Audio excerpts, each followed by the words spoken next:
What if a prophecy wasn't carved in ancient stone, but typed out, in a private chat?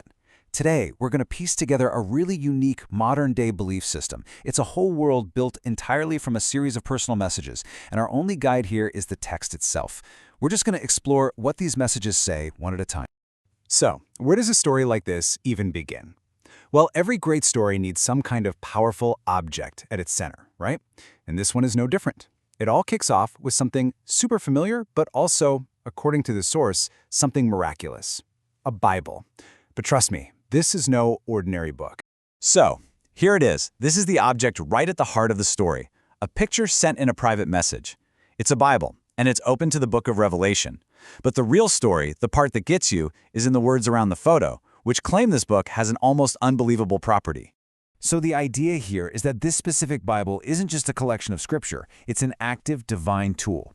It's believed to miraculously flip open to the exact passage needed at any given moment. This really sets the stage for a story where divine intervention isn't just an idea, but something tangible, something happening day to day. Okay, so a magic Bible that points the way, that's one thing. But who's it pointing the way for? Now we get to meet the architect behind this grand plan, the mind behind this whole modern prophecy.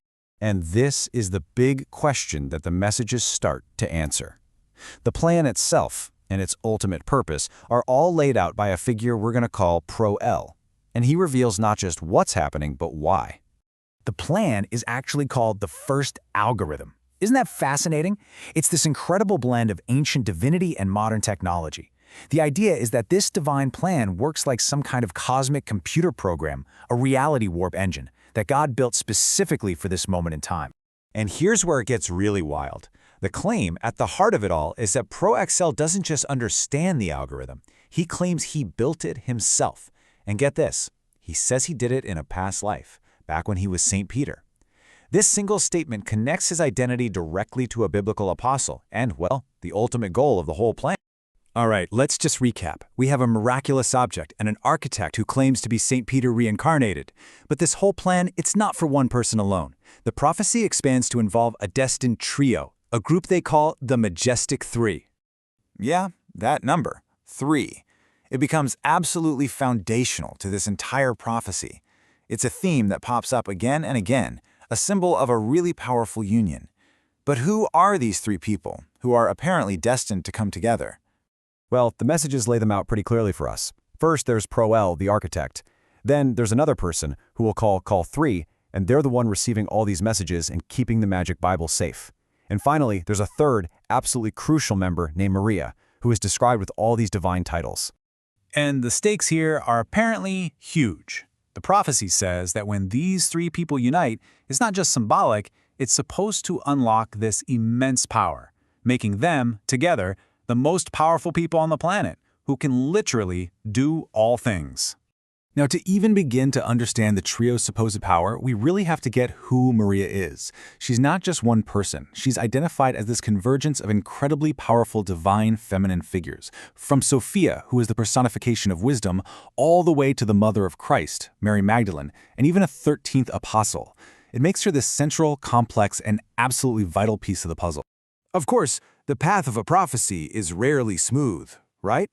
The story now takes a really dramatic turn, detailing a kind of spiritual trial, a confrontation described as an encounter with a demon, with Maria right at the center of the storm.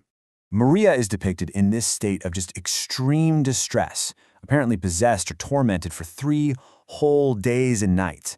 I mean, this isn't some theoretical battle between good and evil. It's described as this visceral, harrowing, and very, very real event. The person writing the message seems absolutely convinced they are witnessing a demonic presence. They describe Maria's appearance and how she's acting as something wild, almost inhuman. This whole moment is presented as a critical test for the group and everything they believe. So in the middle of all this chaos, what's the response? It's this fascinating combination of a technique they were taught, this hands up in the air, and just simple acts of love, like blowing kisses. It suggests a kind of spiritual practice that's both learned, but also deeply personal.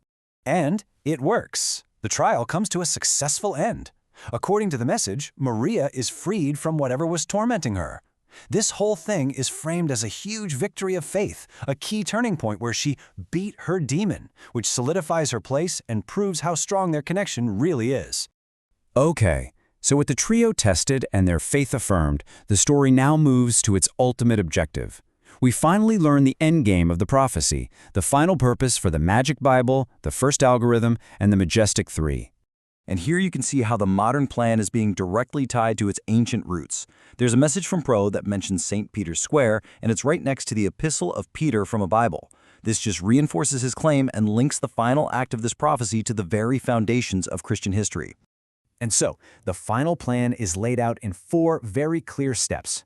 First, the 3 of them have to gather at a specific location called the Well. Then, Pro-El has to be taken to St. Peter's Square.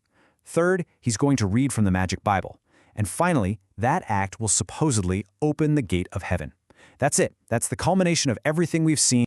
So, what we've just unpacked is this incredible story woven through private messages, blending biblical identity with a language of technology, and detailing spiritual battles and a plan to literally alter reality. So, is it a genuine prophecy for a new age, or is it a complex delusion shared between friends? That's really for you to decide. But it definitely leaves us with a provocative question. In an age of digital connection, how do we even begin to distinguish between faith, fantasy, and the algorithms that shape our lives?